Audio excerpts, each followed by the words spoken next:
Hello everyone, Lars from Unicorn Reviews here, and today we're going to take a look at the ITX motherboard of all ITX motherboards. This is probably the craziest mini ITX motherboard ever made. So it's the Asus P8Z77 I-deluxe motherboard. Stickers, says stuff about Minimax, which I probably won't use. Shows you the motherboard, the antennas obviously because it's got USB. Stupid thingy. You got Wi-Fi and Bluetooth 4.0 on there, so that should really be cool. So let's open the box. There we go. This is just thingy. This is for later. Obviously, I want to let you guys watch through the entire video. And these are then your accessories. So you get a SATA, another SATA, other screws, which I'm gonna have to go on a rant about later. Antennas for your Wi-Fi and Bluetooth. You got two of them, so it's dual band, I think. Cool SATAs. Oh yeah, I'm so gonna use these. I think these are. Yeah, so this is the onboard I/O, and I think it's just extension or to simplify things. The back I/O plate, green stuff, weird.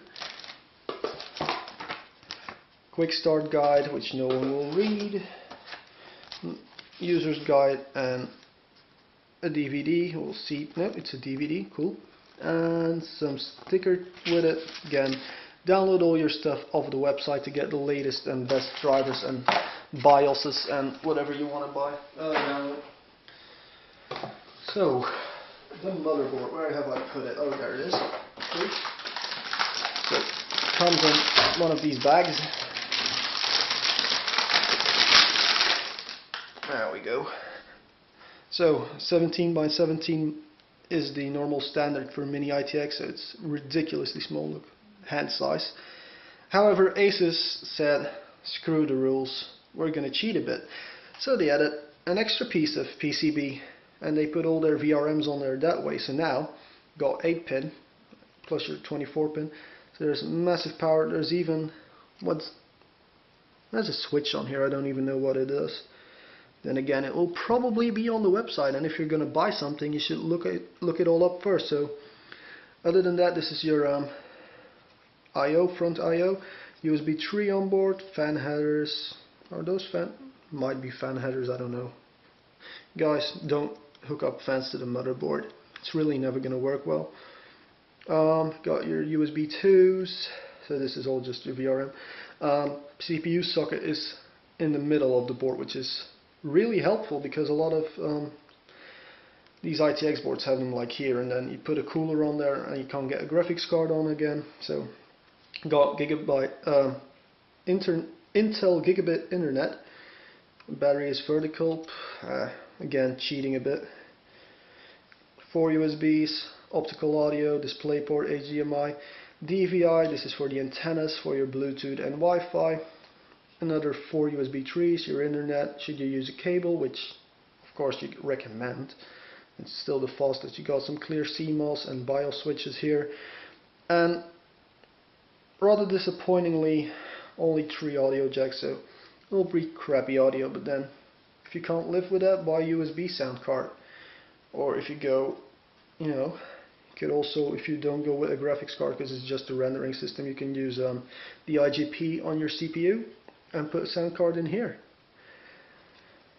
And again, you know, it is only ITX, so yeah. This is just the back of the daughter board, and this is the back of the board. You can see there are these giant metal lugs on here with screws, and what happens is, because it's ITX and they have to screw it in some way, what you do when you install it onto your motherboard tray is you unscrew this thing which holds this entire plate and the heat sinks in place. You unscrew this and you put the motherboard screws through. So, no, yeah, it's just a big stack and you put one long screw through it. So that was it for the unboxing and a quick look around, and let's now do the review.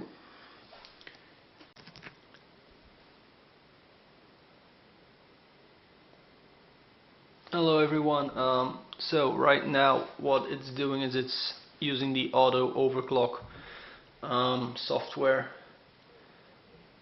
which made something stop working. I don't know if that's because of the overclock or not. So the program is now going to figure out, like, okay, how high can we go? Not very high apparently, because there's our first blue screen. So I'm just going to let it do this for a while, and then it'll probably tell me like how high we can go, and then I'm gonna overclock it, see how high I can go.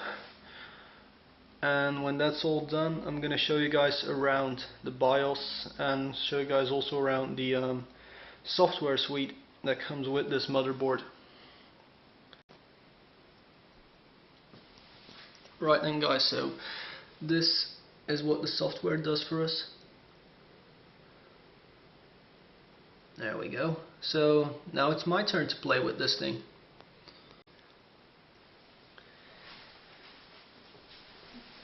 Alright, I'm going to show you all the software suite, which is the AI software suite. Now I'm going to start off with auto tuning, which is this thing. I can't make this screen bigger, so you can just choose between fast or extreme overclocking. In about 10 minutes your system will be overclocked. With my system, it gave me these settings, so we're doing 104.6 times 43, so that's 4.5 gigahertz, with 1.275 volts. We didn't even have to mess with this, so I hope that's where the manual overclocking will help me out further. You can choose between individual cores or all cores at once. You can see some more stuff here. You got the tool menu, that's pretty much the entire menu. So there's also the Digi Vrm menu. Can you guys see this? I mean, it's going to be small, but I really can't make the screen bigger. So you can choose your load line calibration, power response, all that sort of stuff. Lot of options. Also energy management, where you can just choose between different energy configurations, and you can monitor voltages, that sort of stuff. Even CO2 emissions and the amount of power being drawn. So our CPU, according to this thing, is only using 10.19 watts, which I don't think can really be possible. There's also the option to change the CPU fan and the chassis fan with the PWM connector on the motherboard according to temperatures, and that all sets it in the BIOS. Again, you can see the sensors there. What else have we got? Probe 2. Yes. So you can watch voltages and set voltages. Can you set these voltages? You cannot set these voltages, but you can monitor them, so that's cool. Even though it does say apply here. So I'm guessing you can actually change them somewhere. You can watch temperatures, set thresholds, that sort of stuff. Fan speeds. You know, pretty much everything can be set. There's also sensor recorder. So you can just see what temperatures, fan speeds, all that sort of stuff your system has been doing in the past. Yeah, you can go back in time with that. There's Wi-Fi Go, which is an app for Android and iOS, and it just enables you to stream and share media, use remote desktop apps on your phone, that sort of stuff. Pretty helpful. There's a lock on here as well. There's Wi-Fi engine, so you can just set up your PC as a router as well.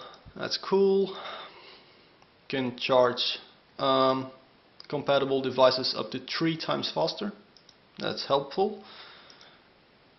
This is when it decides to load. It's not really responsive, this program. Well, choosing between tools isn't, because obviously every time you open up a new program actually. So you got 2 USB ports on the back, I think, or 1, with a green thingy on them, and they can help you charge your mobile devices or whatever you charge with a USB really. Well, the system is off. We also got USB 3 boost. There's no USB 3 plugged in at the moment, but should you want to boost your USB 3 you can. And there's also network eye control. Obviously it needs an eye, and you can just see stuff here. For some reason this thing doesn't really update, because right now I'm uploading another video to YouTube at some rather ridiculous speeds, because the built-in Wi-Fi is really good. I easily max out the broadband capabilities of my router. That's cool. What else have we got? We got sensors, so you can just switch between stuff here. Monitor, that's what I just clicked. You can update this program. Cool thingy, which I'm never going to use, but you can download a BIOS and then change the image. So when your PC boots, you can make it show a picture of your dog or your cat or your wife, should you have one, or a girlfriend. Pretty much any picture you want, or maybe your car, whatever you want to let show up. You can also use this to flash the BIOS, but you do need a USB stick for that. And that's the weird part. What it does is it periodically checks for a new BIOS. And you can even keep it plugged into your system at all times, like a little dedicated BIOS USB stick. And then you can do that from pressing a button on the back of the motherboard. I find that pretty weird because people don't update their BIOSes all the time, but it's possible. That's always cool. And we also got system information here, which gives you some information, obviously. There we go. And then the final part is settings, where you can just select all the tools you want installed. Auto hide, that's going to be helpful. Hide after, let's say, 10 seconds. Apply. Great. That's pretty cool. So I'm now going to show you guys the BIOS. Alright guys, I'm just going to power up the system and get into the BIOS. I'm sorry for the annoying noise. That's just me getting a bazillion emails apparently. So this is going to be a quick one because I'm running out of recording space. But again, you can see you can choose your power option here. There's a shortcut button, so you can quickly go to things. You got your boot menu, default settings, and then there's of course advanced mode, which most of us will be using. And in here you can just see the normal stuff. Got the AI tweaker, where you can set your system. Just all those settings. When you click this one, it automatically starts overclocking, which is pretty good. The overclocking, in like 10 minutes time, it went to, what did it go to? 4.5 gigahertz, and perfectly stable. Voltages aren't too bad. Got the advanced system. It's pretty much like any other PC really. Quite a lot of options. You can monitor a lot, set these, or you can just set them in the software later. Fast boot, that sort of stuff. Really helpful stuff. And they also got the tools for flashing and, well, flashing the BIOS, automatic overclock profiles. You can just save your own profiles, load them up, that sort of stuff. So BIOS is pretty cool, and I'm now going to overclock it myself and see if I can beat the 4.5 gigahertz that the automatic software overclocking. So at the moment I'm at 4.6 gigahertz, which is 107 times 43, running at 1.28 volts. Temperatures are decent. For some reason this one seems to think I go up to 14.5 gigahertz. I mean, the day that happens, I'll take another 3-4 years before that stuff really happens. So what this also means is my memory, which is normally only rated at 1600, now runs at 1712, well, 1711.4 really, but That's cool. I could still stick to the normal timing, so pretty happy with that. And Prime has been running now. It pretty much just started, so I'm gonna leave this running for about an hour, monitor the temperatures, and go a bit higher. Right then, folks. So the Asus P8Z77 I-deluxe motherboard with the Z77 chipset in it, of course. Award first, I'm gonna give it platinum because it doesn't deserve a gold award, which is pretty weird. But platinum means it's out of this world. Gold award is like really good value for money. This board, I mean, it's not really good value for money, is it? It's 165 euros, I think, the cheapest one without wireless display. So it's pretty expensive. For that money, you can get full-size boards that can perform even better, even though overclocking, as you've seen, 4.6 GHz in an ITX rig is pretty impressive. With a better cooler, I could easily go on 4.7, 4.8, because when I went 4.7, temperatures were the main issues here, so that was a bit disappointing. Might have to go with an even bigger cooler. Anything else to say? Well, the software is great. The automatic overclocking, I mean, you just press a button, go for something to eat, and when you're back, your CPU is overclocked to the maximum. Really, all you have to do is set the memory back, because what it does is it lowers the multiplier on the memory as soon as the CPU base clock goes up. So you end up at lower memory speed. So you just put the multiplier up again, so you actually overclock your memory as well, and that's pretty cool. Or you just leave when you manually overclock, which is what I would still recommend. You keep the base clock and just mess with the multi. I think that's still the best. Your memory can work at stock speeds, so that's pretty cool. Connections, there are plenty of connections. The internet is ridiculously fast. I've tried with copying between storage servers and everything. So yeah, the Wi-Fi is good. The Bluetooth, I haven't tested it. Yeah, should really test it, but I mean, Bluetooth is Bluetooth. There's not a lot they can do wrong with that. I mean, it looks good. I mean, black and blue, it's not going to work every time, and I would have preferred to see black and orange, but can't have everything. So, well, platinum award.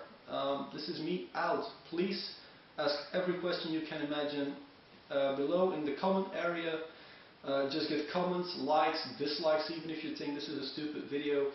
And yeah, just give me some feedback, and don't forget to subscribe.